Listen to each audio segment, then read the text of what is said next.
Kunja Bihari Radha Madhava Kunja Bihari Radha Madhava Kunja Bihari Jaya Gopi Jana Vallabha Girivaradhari Gopi Jana Vallabha Girivaradhari Jaya Gopi Jana Vallabha Girivaradhari Jaya Gopi Jana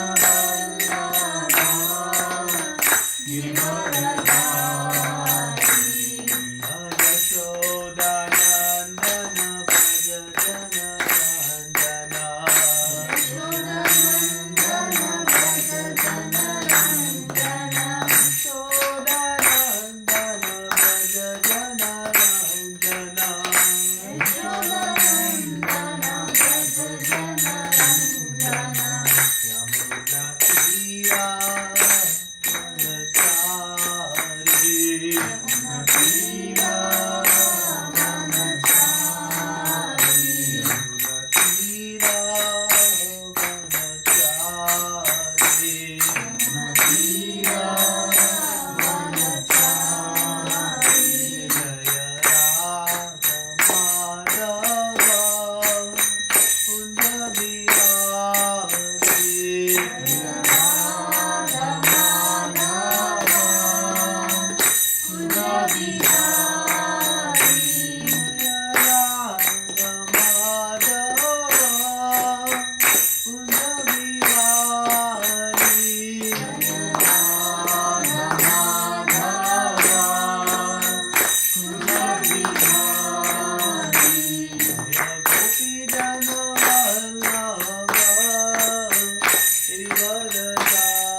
Bhagavate Vasudevaya.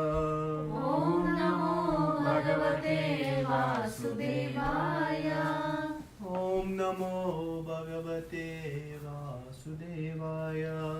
Om Namo Bhagavate Vasudevaya.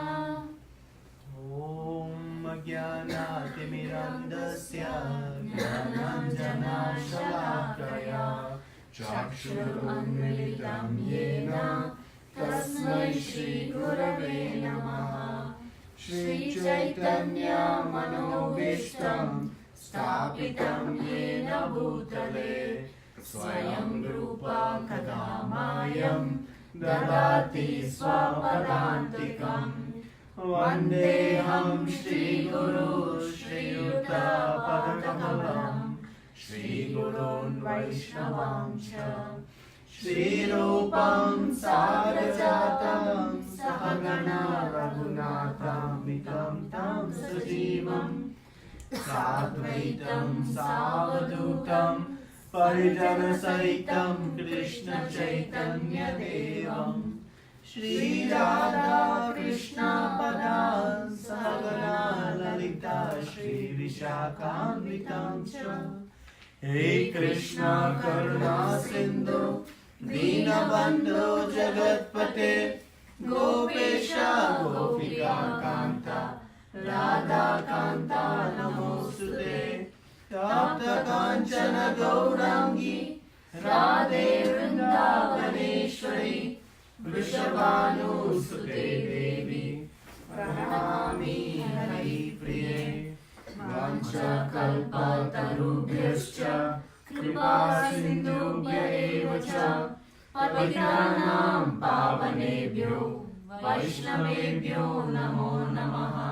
Namo Vishnu Padaya Krishna Prasaya Bhutale Srimate Bhaktivedanta Swami Niti Namine.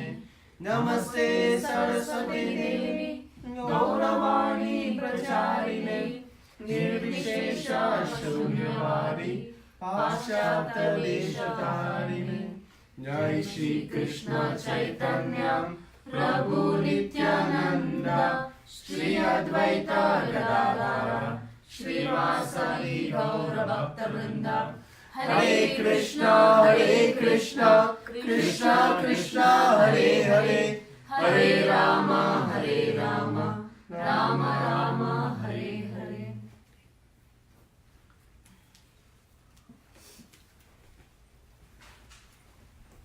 Hare Krishna. It's good to be back. Feels like a long time. So, we're discussing chapter 3. So in this chapter, what is the title of this chapter? Karma Yoga. So yoga means the process by which we link with the Supreme Lord. That is the meaning of yoga. The linking process with the Supreme. Karma refers to activity.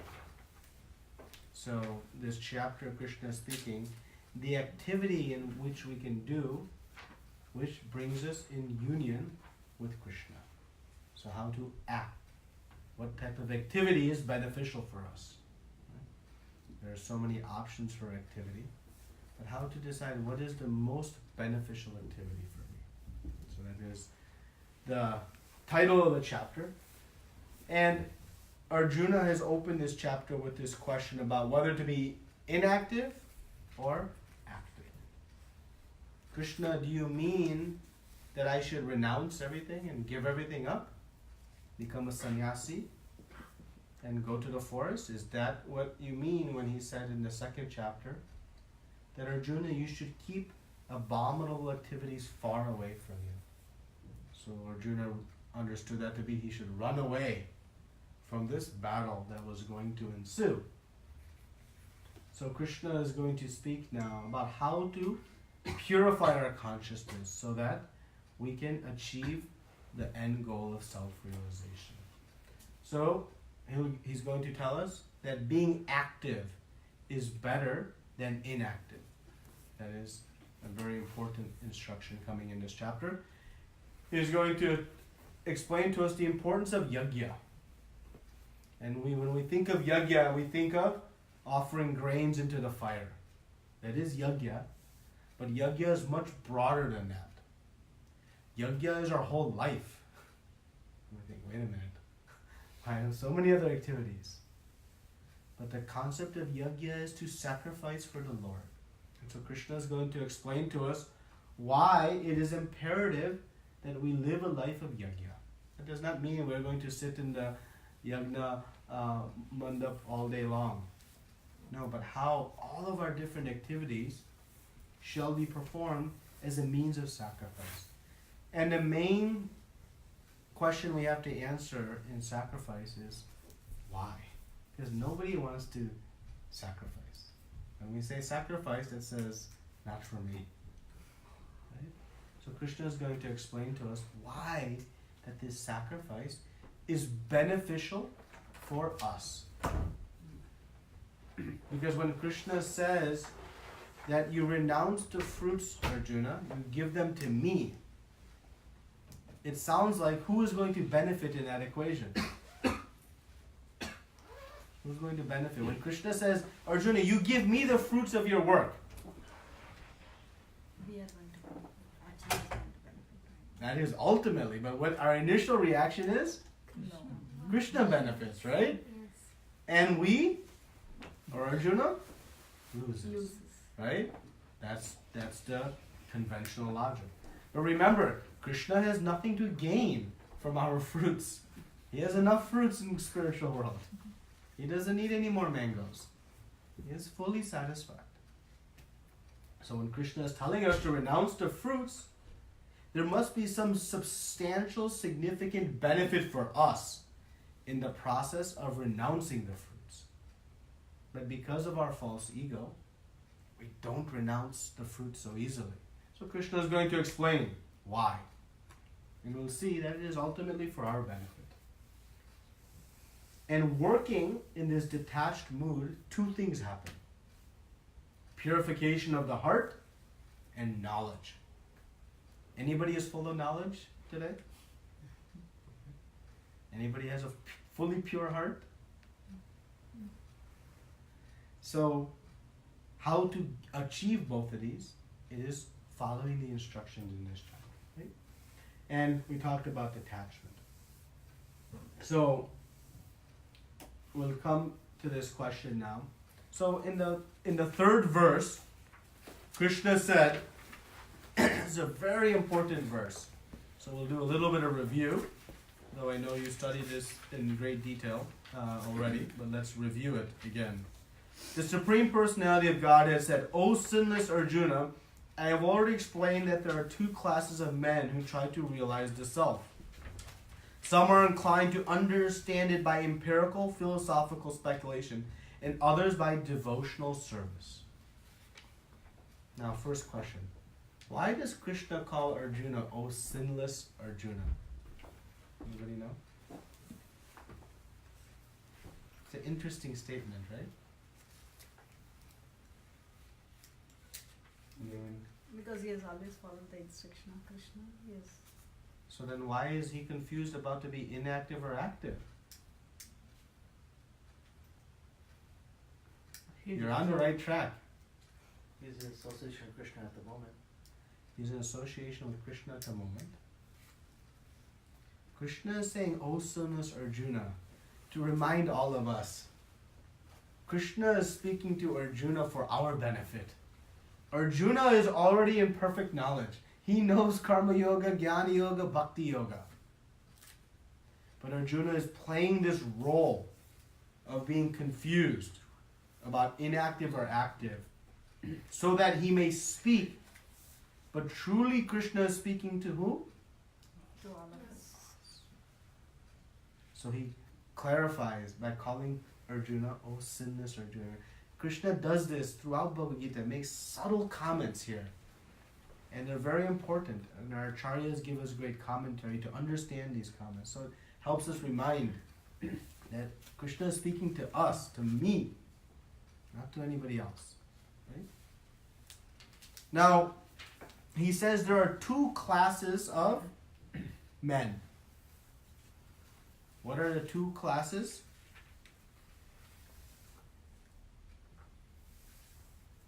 There are two types that are being described here. Who realizes Empirical philosophers and Devotional. devotional service. So one is the inactive path and one is the active path. And what is the goal of each path? So, realizing the self. Same. Realizing the self. So there are three steps to the goal, as Chaitanya Mahaprabhu explains. Sambandha, Abhideya, and Prayojana. Sambandha means understanding the relationship we have with Krishna. So Sambandha. First I need to know what is my relationship with Krishna. Then Abhideya. I act in that relationship. If I act in that relationship, then I achieve Prayojana, the goal. And what is the ultimate goal? Love of God. Krishna Prema. That is the ultimate goal that one can achieve. Because it yields the ultimate result, which is perfection of life. So, by knowledge, we can establish that as our goal. Before studying this, we may think my goal is to become a millionaire, to become famous, to have 10,000 followers on Facebook. Some arbitrary goals we establish. And how many goals we have set in our life? Many? So many. And as we hit them all, each one, what happens? New goal. New goal. Why a new goal? we are not satisfied. Because we are not satisfied. It doesn't give us the fulfillment that we thought it was going to give us. Right? So that stops when you get to the ultimate goal, and that is Krishna Prema. Once you achieve Krishna Prema, nothing else can touch it. It is so sweet, so blissful. So how to get there? First I have to have sambandha, know my relationship. Then I have to abhideya, act in that relationship.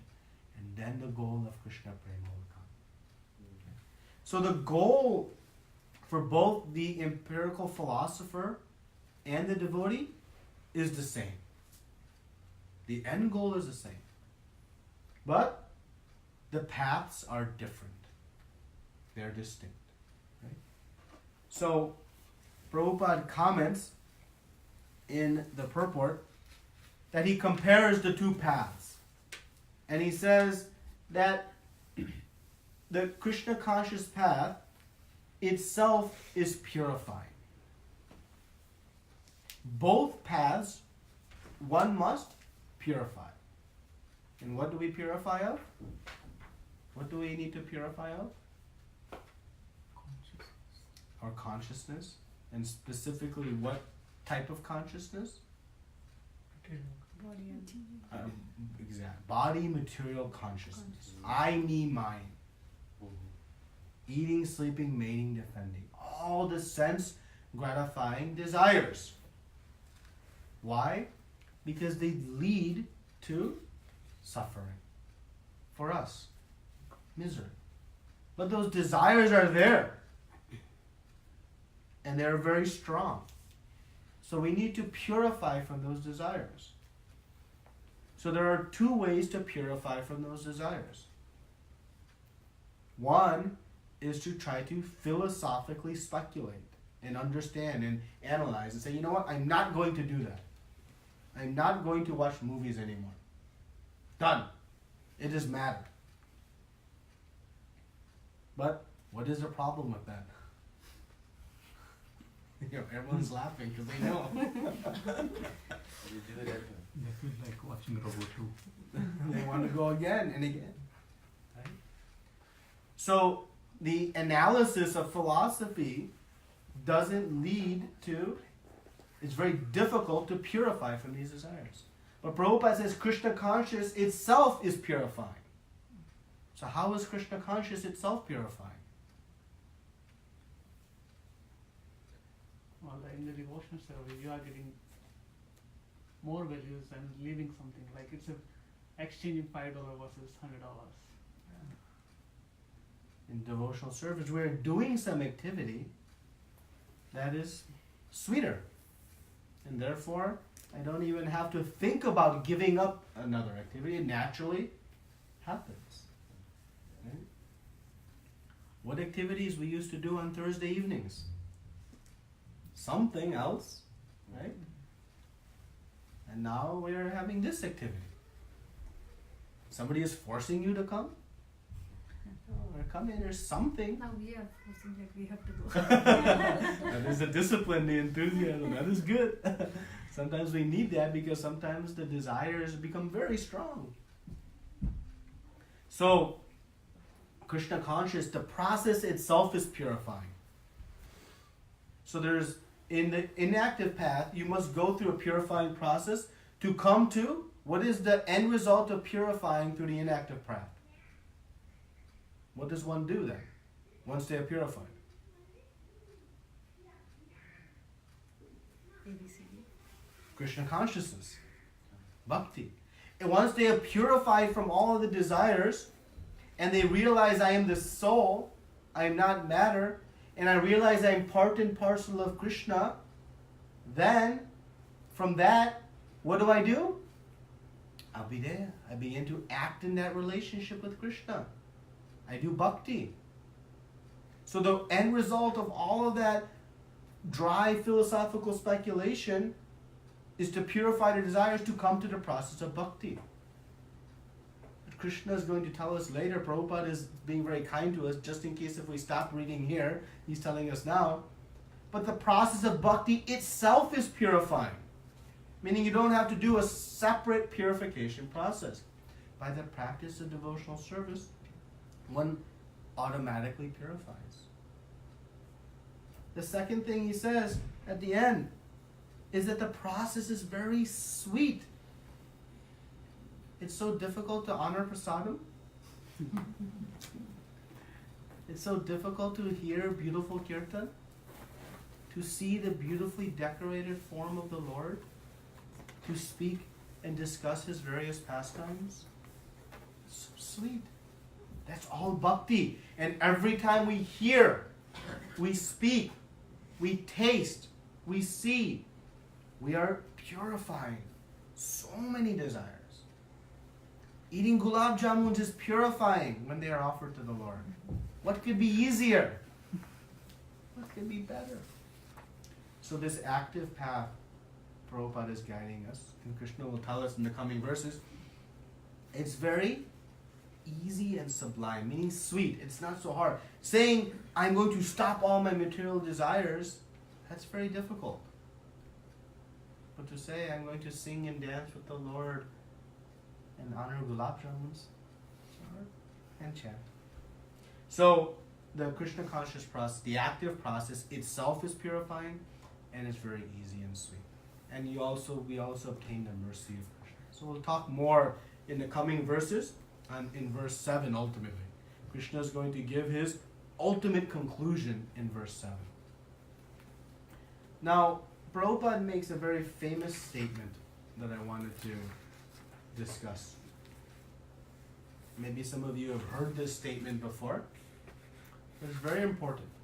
He says, religion without philosophy is sentiment, or sometimes fanaticism, while philosophy without religion is mental speculation. And actually, originally this statement came from Bhaktivedanta Saraswati Thakur, and Srila Prabhupada is paraphrasing his spiritual master here and adding a little bit with this sometimes fanaticism. But religion without philosophy is sentiment. What does that mean?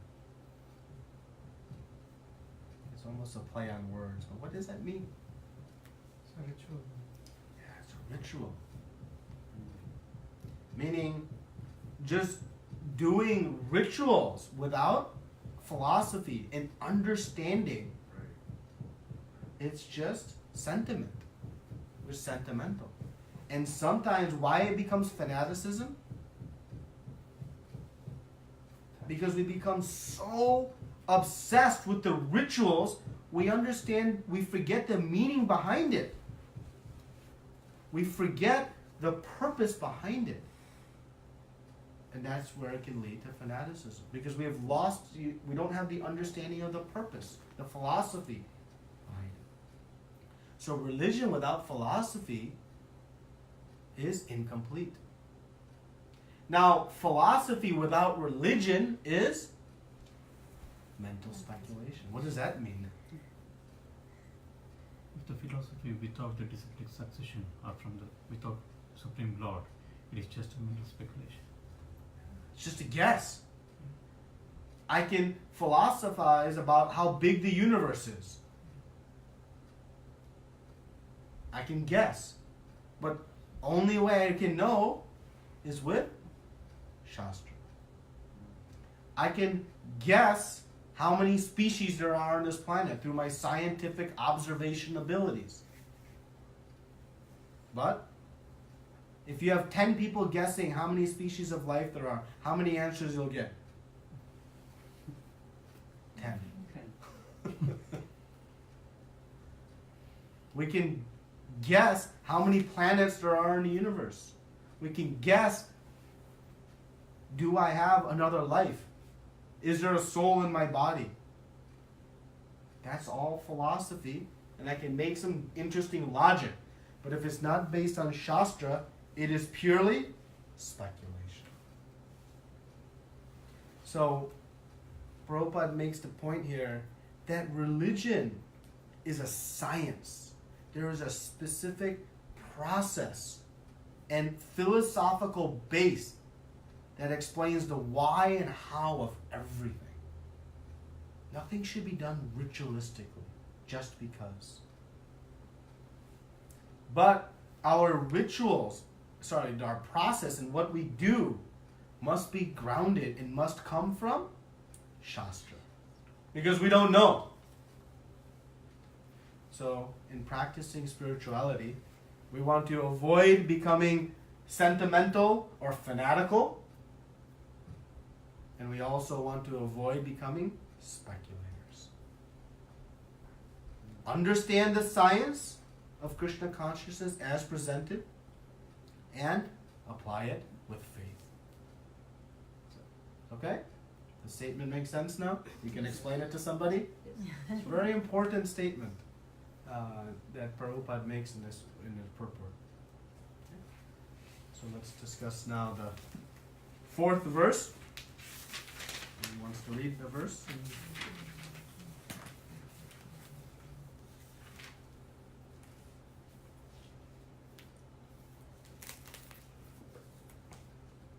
Not by merely abstaining from work can one achieve freedom from reaction, nor by renunciation alone can one attain perfection.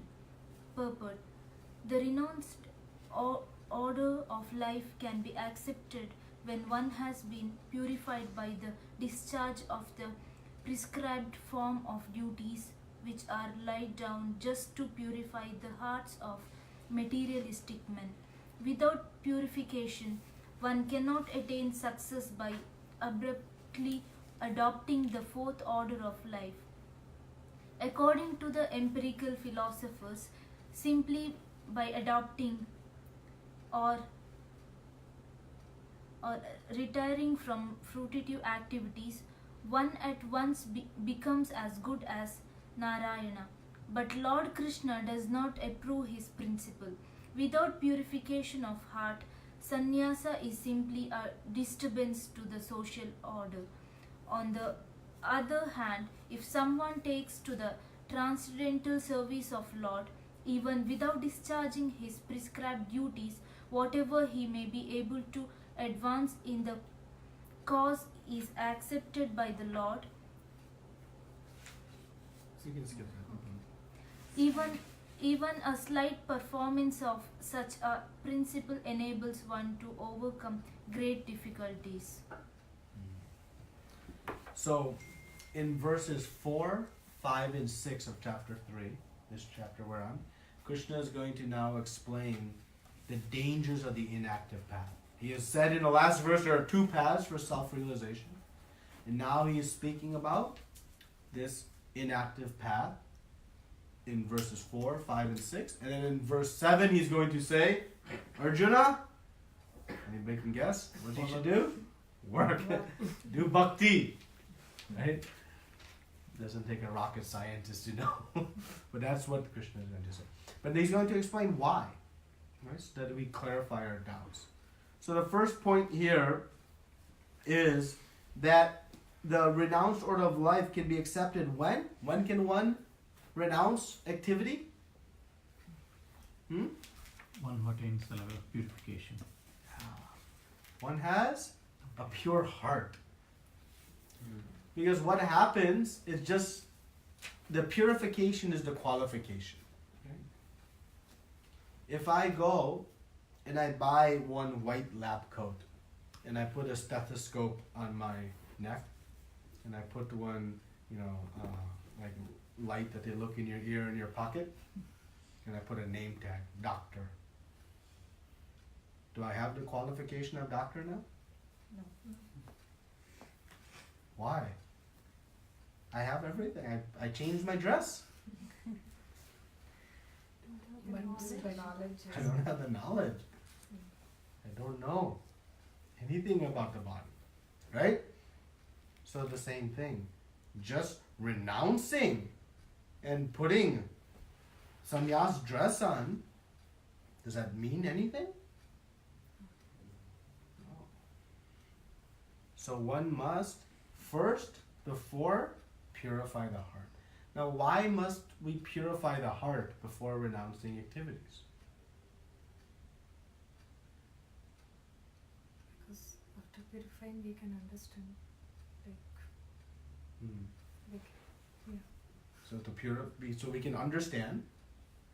And what happens if we try to renounce before we are purified? Detached from material desire. So if I'm not detached yet from the material desires and I try to give them up, what happens? You'll be I'll more be thinking. attracted by. You'll You'll be more attracted towards that. I'll be more attracted to that in many ways. I'll be a disturbance. I'll be disturbed myself, first of all. Why? Because I'll be very frustrated, right? Because I've given something else up that I really want. So I'm forcefully renouncing those. So what happens? I cheat when no one's looking. I'm on a diet. But when everyone's sleeping, I go in the kitchen and I eat cookies. I cheat. Right? That's what happens. Why? Because the desire is still there. Because I'm trying to renounce prematurely. And we see this, unfortunately, in society. And that's why Prabhupada says, without purification of the heart, sannyas is simply a disturbance to the social order. You know what happens? People lose their faith in spirituality. Why? Because so-called spiritualists who are prematurely renounced, they are caught doing activities that they are speaking completely against. So they have made a show of renunciation, yet behind closed doors, all nonsense is taking place. We'll be discussing tomorrow about Raghunath Das Goswami, and in this we'll see this Bhaktivedanta Thakur talks about this Markata Vairagya, this monkey renunciation. So this is what happens when we prematurely renounce. Okay? So Krishna is saying, not merely by abstaining from work can one achieve freedom from reaction. Nor by renunciation alone can one attain perfection. So the renunciation itself is not going to help. So what is the recommended process then? What should we do?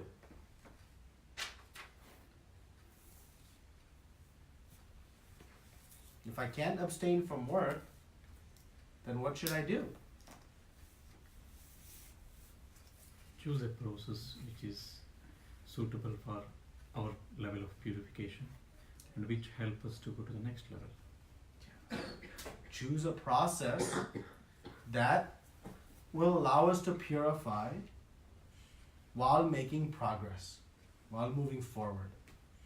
Right? So choose something that will make us, that's suitable for us based on our, you said, level, where we are at. Right? So based on where we are at, choose a process that will allow us to continue to make progress. Make sense? So that's what we should do. Because renouncing before free of desires is going to make a mess. Because I'm going to give everything up externally, but internally I'll only be lamenting when I can have, when I can have, when I can have. So now what process is good for us based on our level? If I am the most fallen of fallen people, what process should I do? Devotion service. Bhakti. Yes. Isn't that for the more qualified people? Association. But that's part of bhakti. So isn't bhakti for the more qualified people? No, anyone. For everyone. It's for everyone. It is for everyone. The most fallen of the fallen to the purest of the pure. Bhakti is the recommended process. If you have extremely strong desires, what you should do? Bhakti. Chant, associate, honor prasadam, read books. And if you are almost virtually fully pure, one last tinge of lint is stuck in the heart, what should you do? What you've been doing to get to that point, which is bhakti. Bhakti is the beginning, middle, and end. So there is no need to decide which process is suitable for me based on my position. Because bhakti is a process that is suitable for everyone. Because no matter where we start. And so Prabhupada quotes very importantly that this verse, this is from 240, that even a slight performance of such principles enables one to overcome great difficulties. So I drew this. We have strong desires. What do? Just make some progress. Don't try to take it all in one big step. It won't happen. Make progress. Why? Because now go back to verse 240. What is Krishna's assurance? Page 300 or 107. What does Krishna say here? So we can read the translation? In this endeavor, there is no loss or diminution, and a little advancement on this path can protect one from the most dangerous type of the fear. So Krishna here is speaking about bhakti, buddhi yoga, about bhakti. And Krishna is saying, in this endeavor, there is no loss or diminution. Meaning, whatever we do in bhakti, whatever deposits we make into our bhakti bank account, is eternally ours. Nobody can take those deposits out. And how much advancement is required in order to make any noticeable success? A lot? Little. A little. Just a little. Just chant. Every day. 10 minutes, hour, hour and a half. Less than 10% of your time. Just chant. And see how Krishna reciprocates the other 90% of your time. Just serve Krishna in the temple a couple hours a week. 168 are there. Just 2 or 3. Just read 5 minutes a day. Little can protect one from what types of fear? Most dangerous. The most dangerous. So what we're getting a glimpse here of is the power and potency of bhakti. The power and potency of this active path of self-realization. Now if this active path is accessible to anyone. Doesn't matter where I am in my qualification. Its results are eternal. I never lose whatever I do. It protects me from the greatest of fears. It helps me overcome my material desires. And it's kind of fun. Who would take to then the inactive path? It's really difficult, dry. Right? So the answers are very clear. Actually, our Acharya's comment that to become free from our desires is only possible by bhakti. Though Krishna is being a little bit liberal here by saying there are two paths, in reality, we can understand it impossible to overcome these material desires without replacing them with something sweeter. Just detaching from all of these things without attaching to something better, this higher taste, it's virtually impossible. Though technically, there is a path available. Our Acharya's comment, to really purify our desires, one must come to the path of bhakti. And the beauty is Krishna has made this process of bhakti so readily achievable. No qualification is required. So again, bhakti is the beginning for the purification of process. It is the middle, the means to purify, and it is the end, the prayojana, the goal. It is all in one process. Whereas in inactive, one must first purify through the speculation and analysis of Vedanta, then come to the process of bhakti. Whereas this is the direct. So in the next verse, Krishna says, everyone is forced to act helplessly according to the qualities he has acquired from the modes of material nature. Therefore, no one can refrain from doing something, not even for a moment. So furthermore, why is the inactive path difficult? We all are affected by modes of nature. We are affected by modes of nature. One reason. It's not constant. It's very dynamic. It's not constant. It's not possibly. And why? What is the nature of the soul? Being Active. The nature of the soul is to be active. You tell a young boy, you sit and be quiet. And just sit. It works for about half a second. It's not the nature of that child to be inactive.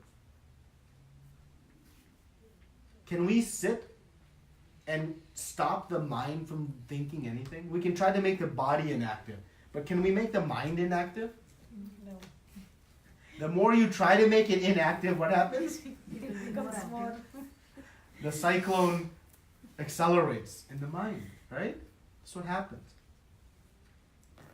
So Krishna is saying here that everyone is being forced to act according to the modes of nature. So don't try to go against our nature. It's very difficult to be inactive. So instead, find a process that allows your nature to work constructively. Just like that young child, if their nature is to be active, what do? We engage them in some activity that is productive. So we don't just say, go be active, do what you want. No, we direct the activity in a way. If they're taking a hammer and hitting the glass, you say, no, don't do that. Take this coloring and color. We engage the nature of activity productively. So we are active by nature. So our goal then is to figure out what is the productive way to act. How can we act in a way that is beneficial for us? Don't just take this, I just have to be active and I'm good. No. We have to figure out how to act in a way that is productive for us. So Krishna is saying, don't go against your modes, against the nature. Now, Krishna is saying in this verse also that we have various qualities. Right? Some of us are easily amused, some of us get hyper, some of us get angry, some of us are very calm, some of us have this like, and some of us like something else. I like blue, you like red, this, and we have all these different qualities. Where do they come from? Past karma. Past karma. What is, explain more. What does that mean? We have acquired these qualities based on our past desires and karma. We did the action based on the previous desires, so we acquired those qualities, and we got this life based on those karma. Okay, so we have these qualities based on our past activities, right? Based on my previous association with the material world, I have developed some qualities and desires and tendencies, right? So I am who I am based on my past. And we know in the varnashram system, right? We have this caste system of these different varnas. But varnas are based on the qualities, not based on birth. They are based on what qualities I have. If I have Kshatriya qualities, then I am a Kshatriya. If I have Brahminical qualities, I'm a Brahmin. If I have Shudra qualities, I'm a Shudra. So based on qualities, that defines one's varna. And how those qualities came? Not from mother and father, not from birth. They come from my past interactions. Just like if I'm born the son of a doctor, doesn't make me a doctor. I still have to acquire the qualifications to become one. So we are acting according to our qualities, acquired through our past association with the modes. So how to purify of our qualities? Anybody has some qualities they'd like to improve? Self-improvement seminars? There's a bookstore on Woodward Avenue. It is on the west side as you're going northbound. And it is a self-help bookstore. And I wonder, do they just sell japa beads? Because that's all they need. And people are looking for how to improve. So if I acquired bad qualities through association with matter, how do I acquire good qualities? Same process. Same process. Association with something good. Why is association so important in our Krishna consciousness?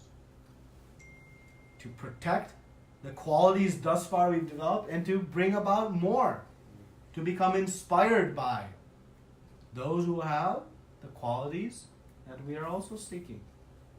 The purification, the purity of heart. But if we let ourselves go back and associate with matter, what is going to happen? We're just going to put more desires back in. This association with matter, while one hand in a bead bag, one hand on a remote control. That is trying to light a fire and pouring water on it. I'm lighting, and I'm pouring water. It's not working. Right? So this active nature of the soul is there. It has we have certain tendencies and qualities based on our interactions. And through the process of bhakti, through positive association, will bring about positive effect of our nature and qualities. Make sense? So, we'll discuss the 6th verse next week. But it talks about, don't be a mityachara, a pretender. Krishna is saying that if you try to restrain, but your mind is dwelling, that is a pretender. Don't be fake. Be real.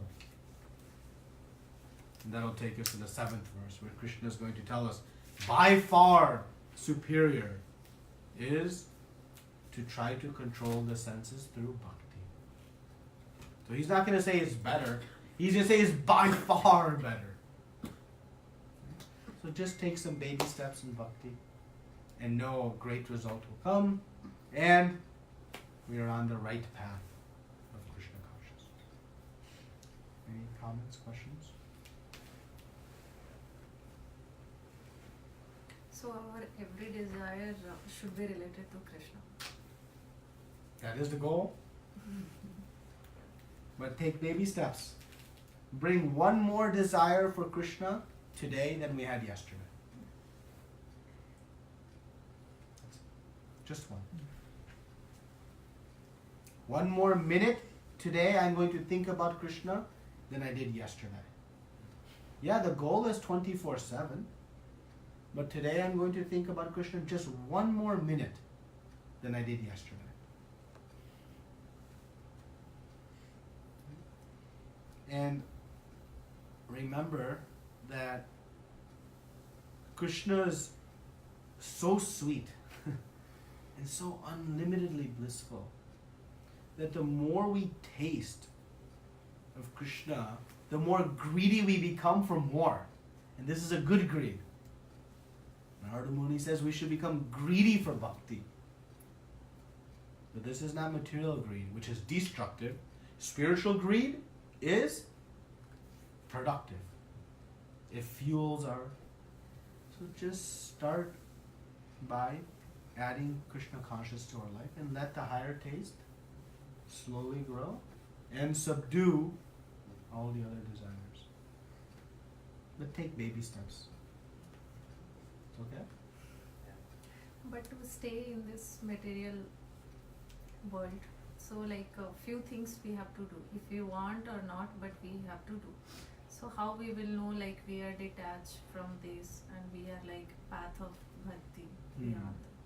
So how we will know? Okay. So like an example of what we have to do, we have to take our children to school. We have to, those types of things like duties with our families and things like that as an example. Okay. So let's take that as an example. So Krishna is saying, do your activities. He's telling Arjuna, you fight. Right? He's saying you pick up your arrows and you shoot arrows and you kill.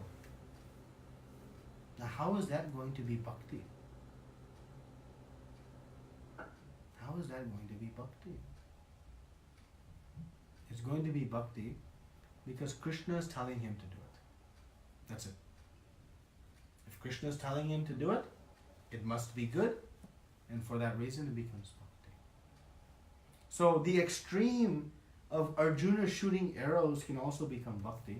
So us going to the grocery store and shopping foodstuffs for our family, how we can make that bhakti also? It's very easy.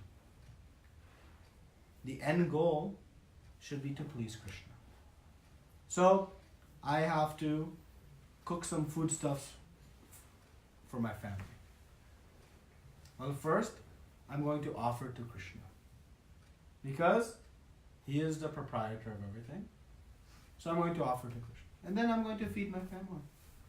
So that process of shopping, chopping, preparing, and even cleaning all becomes bhakti with the consciousness that I'm cooking for Krishna and 10 minutes of giving to Krishna.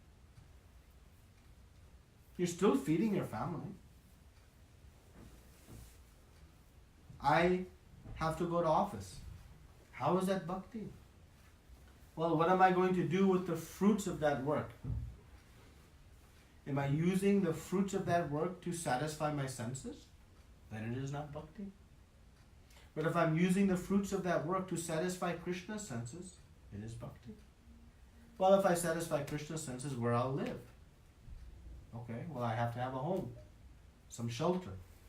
So I have a home. But in my heart, whose home is it? It's Krishna's home. Make my home a temple. I make Krishna the center of my home, not my own desires. I have to pay the utilities, pay the rent, do all those activities. But now I'm doing it for Krishna. Not just a namesake, but in the heart.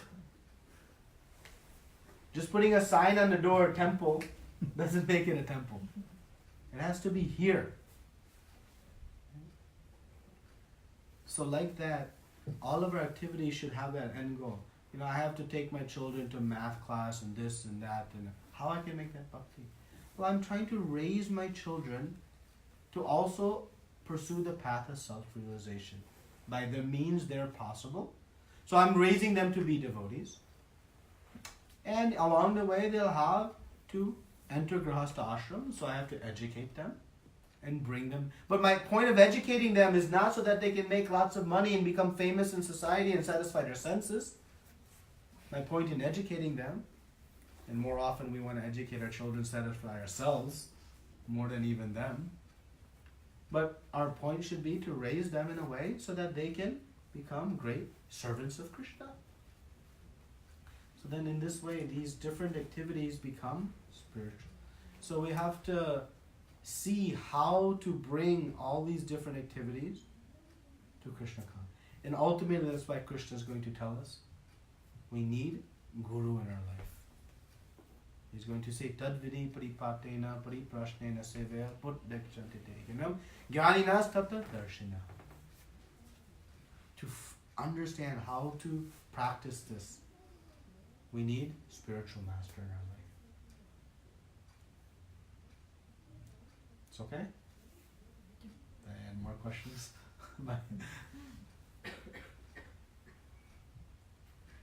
Prabhu, we talk about the baby step. There are two challenges which I am facing. One is this baby step is not regular. I mean, we have so many breaks in that baby step. And then second is that if we take that baby step, it might take like couple lives to achieve what we want to achieve. Yeah. So, two questions you had. One was how to be consistent in my baby steps. And two is, will the baby steps be sufficient? Yeah. Can I paraphrase your questions, okay? Yeah. So the first is, as Mataji said, we have to be determined. Yeah, sometimes the mind will say, no, no, no. But we have to stop the mind and say, yes. We're going to force ourselves. So the steadiness in our devotional life is very, very important. So we have to stay determined. Utsaha nishchaya dharya. Rupa Goswami explains in Nectar of Instruction, you must be determined, enthusiastic is the word he uses. Right? So how to be enthusiastic? We need to develop faith in the goal. If we have faith in the outcome of bhakti, meaning perfection of life, then we'll be determined. The reason we have wavering determination is because our faith in the result is a little bit wavering. Just like in college when we were studying, sometimes we are very enthusiastic, sometimes we are in the low points. But what got us out of the low points was the knowledge that graduating was important because it was going to yield me something that was going to be valuable. I had faith in that outcome, so it pulled me out of my low points, right? So similarly, when we have those low motivations, we have to remind ourselves, why am I doing this? It is for the only means of perfection in life.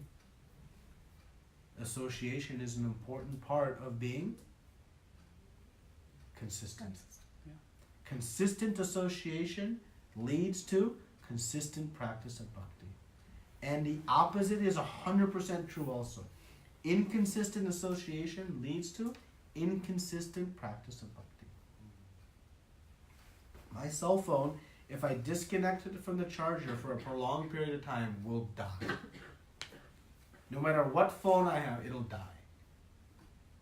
If it's disassociated from the charger for too long of a period, it will die. Our bhakti is similar. If we stay disassociated for a prolonged period of time, no matter how staunch we are, how determined we are, it will slowly fizzle.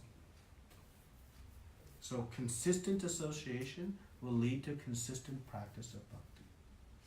So sometimes we have to, mind over matter. Make determined that I'm going to do it. I'm going to chant my rounds, no matter what, and just do it. Because when you do, and you overcome those obstacles, Krishna will reciprocate so sweetly with us because he sees now my devotee is serious. Obstacles will come in your path of bhakti. Sometimes initially it's very easy. Things are very rosy and sweet, and then an obstacle comes. And that is our first test. It happens to everyone. And we have to cross that. Because when we cross the test, on the other side of that test is more sweetness than we ever imagined in bhakti. And then we'll carry on, and then another test will come. And when do these tests end? They don't. They don't. The devotees cherish those tests. Why? Because they know what sits on the other side of passing that test is enhanced experience of bliss in bhakti. So when we get those tests, I'm going to do it. I won't sleep extra 10 minutes. I'm going to finish my round. Second question is, will baby steps work? Krishna says, Patram pushpam phalam toyam yome bhakti prayachati. He says, just offer me a leaf, a fruit, a flower, or water. With love and devotion. That is how potent bhakti is. So powerful that actually if one chants the holy names of the Lord once with absolute purity, it is sufficient to purify the heart completely. Just once. But with purity. But it's taking so much time, Prabhuji. Because we don't have the purity. But we think it's taking so much time, right? It's a fair sentiment. But let's compare the time.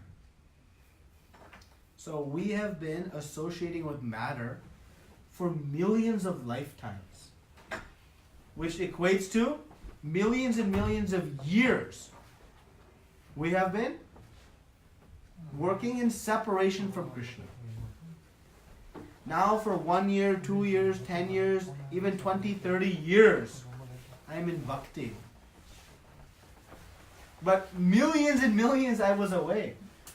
So on that relative time frame, this is a very short amount. It's happening very fast, actually. It's happening very fast. And so that's why Rupa Goswami says in this verse, in the third verse you'll be studying, it says, we should also be daryat. Utsahan, enthusiastic. Nischayat, confident. But the third one, daryat, patient. It will happen. It will happen. Have faith. We are trying to undo millions of lifetimes, not just, okay, if I'm 40 years old, 40 years of nonsense. No. Many, many, many lifetimes. Okay? So it'll happen. And actually it's happening very fast. It's happening very fast. And having a healthy amount of impatience is okay. Because if that inspires us to do more, it's okay. Don't have an unhealthy amount of impatience. Healthy amount of, it's taking long, I want it faster, that can be good also. It can be productive. It can make us more enthusiastic in our practice. So it's okay. But also know, you all are making very nice progress. And remember how long we were on the other side of the fence. So it'll take some time. But keep taking steps. Every day a little bit better than yesterday. You define little bit. But every day a little bit better. And if we do that, Krishna said, the most dangerous type of fear will be protected. It's okay? Yeah. Probably I have 2 or 3 questions. So, the difference of chapter 3 and chapter 5, because chapter 5 also says karma yoga, act in Krishna consciousness. So, how, maybe if you can explain what is just karma yoga and what is karma yoga. Yeah. Chapter 3 and chapter 5, main reason is we are so dense and we don't want to renounce the fruits of our activities that Krishna had to speak 2 chapters on, working and renouncing the fruits of our activities. That is the most simplest. but there are slightly different concepts presented in the both chapters. Again, Krishna is speaking about karma yoga here, but we are taking it to the platform of bhakti in our discussion, because that's how Srila Prabhupada is presented, because that is where Krishna ultimately is going to take us. So this discussion here, even in the 7th verse, is about bhakti and buddhi. But technically within karma yoga, it's a little bit technical, we won't get into it, but it's attachment to the work but detachment from the fruits. And what we don't quite know yet the end goal with Krishna. So we're sort of fast forwarding it. And chapter 5 is going to basically build on these topics of renounced action. Detached action, excuse me, detached action. And the basic reason is because it's not an easy topic for us to understand in Krishna. So he's going to, in between, he's going to talk about knowledge, the transcendental knowledge, chapter 4, and then come back to this concept. Okay.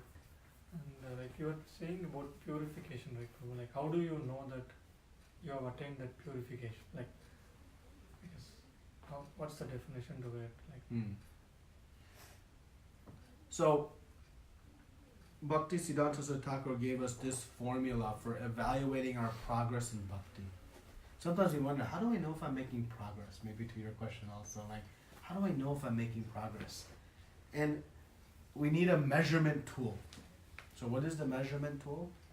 The measurement tool is, how attached am I to my material desires? Don't measure it by anything else. Do I have more material attachments today than I did? And measure in reasonable increments. Take 6-month increments.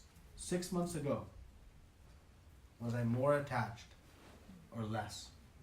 If I can say less attached, I know I've made some progress. Now, if I was just marginally less attached, then we know we need to do a little more. But that's how we know if we are purifying. So I used to love football, movies, and pizza. Now I eat Govinda's pizza, I watch Abhaicharan, and I still watch football. Okay, I'm making progress. Right? So, and we can say, if we try to look from day to day, it's very difficult to answer. Look in 3-6 month increments. Do I have more? Am I more detached? That is the measure of our progress in bhakti. One of the other measures of our progress and the intensity of our devotional service is, what is our attachment to hearing about Krishna?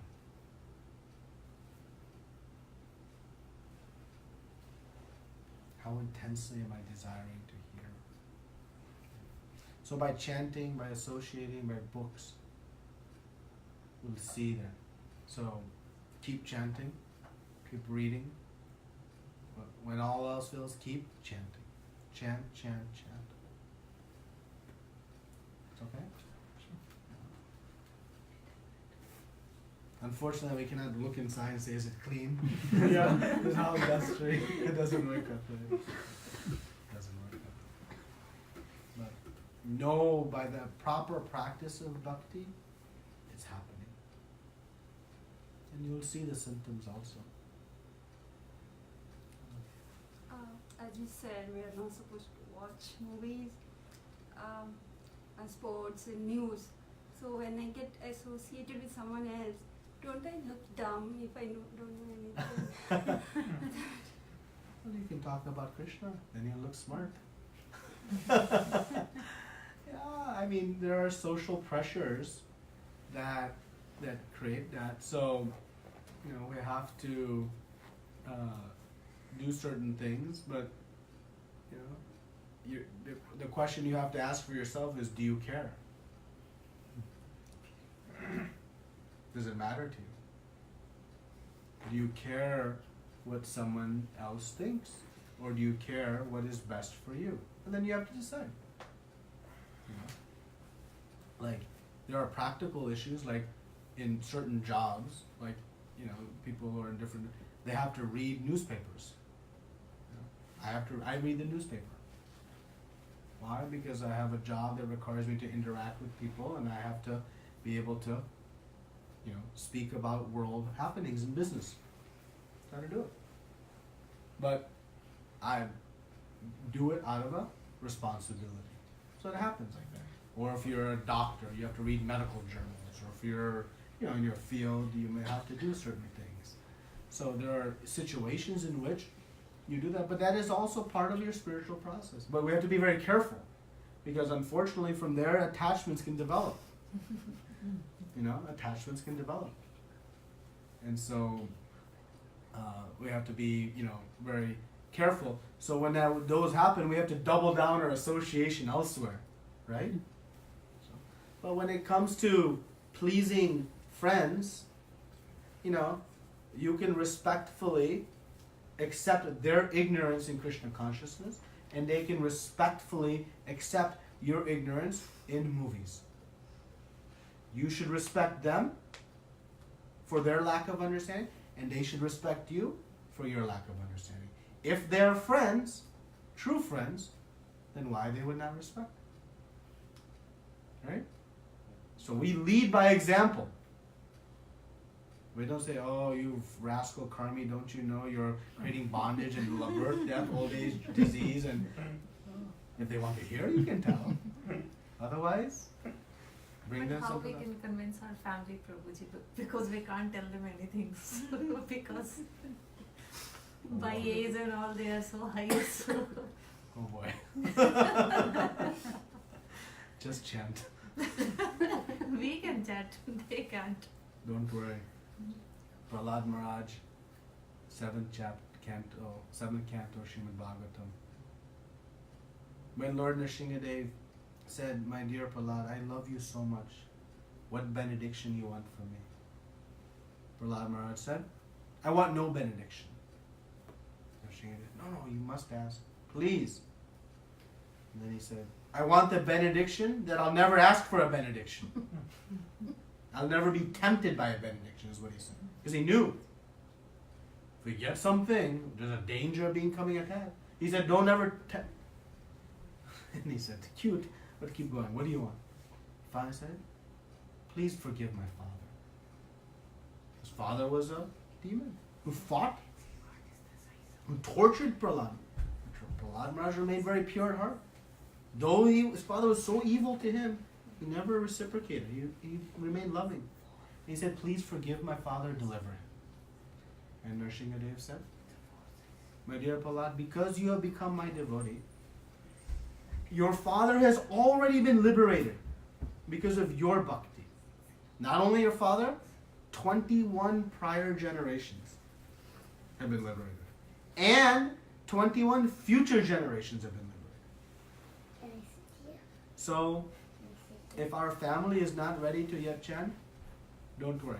Whatever we do, keep very nice, sweet, peaceful relationships. But know our own bhakti is benefiting them also. So if they're not so amenable to it, don't create conflict.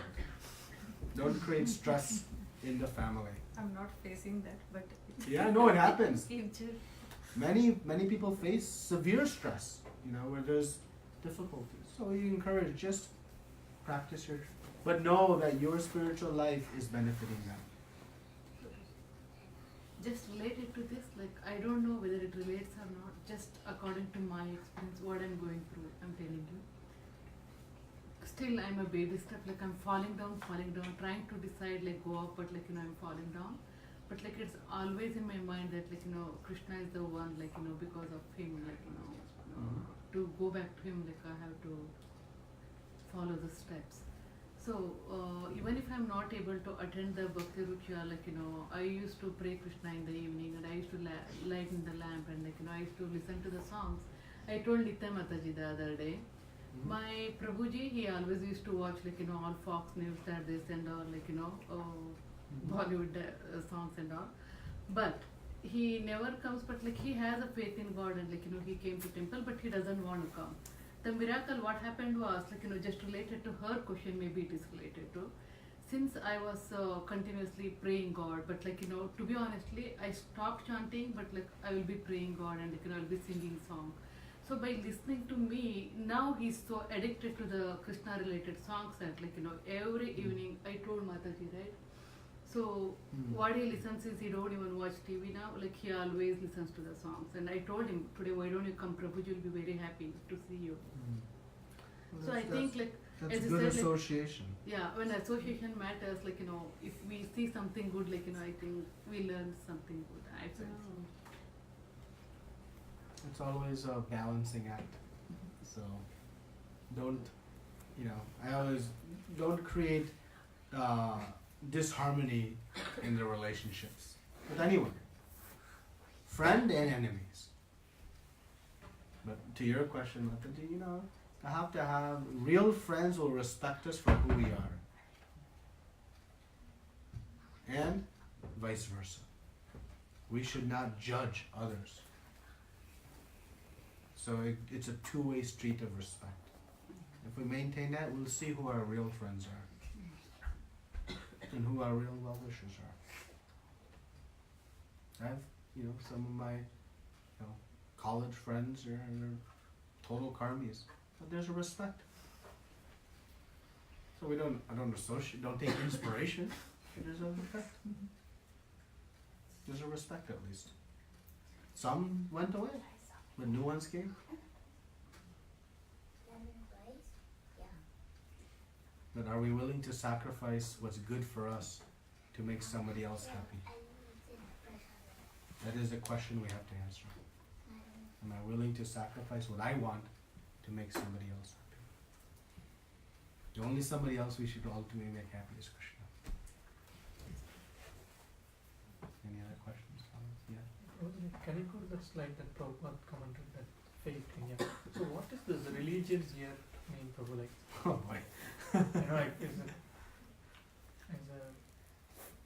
So, religion is a poorly descriptive word. So in our Sanskrit, there's not really a real word for religion, because religion is to some degree faith, but faith is pliable, it moves. So we discuss really what we say Sanatan Dharma. That is our eternal position as spirit, soul, part and parcel of Krishna in related service. This is speaking more, you know, colloquially, if you will, broadly when we say religion. People who practice different means of spirituality, but without philosophy.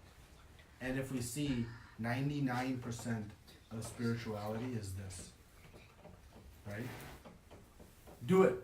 Why? Just do it, don't ask questions. There's not a philosophical understanding, and it leads to fanaticism. Fanaticism is not part of spiritual life. Tolerance is. So that's, yeah. It's not a word that is truly descriptive. So that we speak of Sanatan Dharma. That is our eternal position. Okay?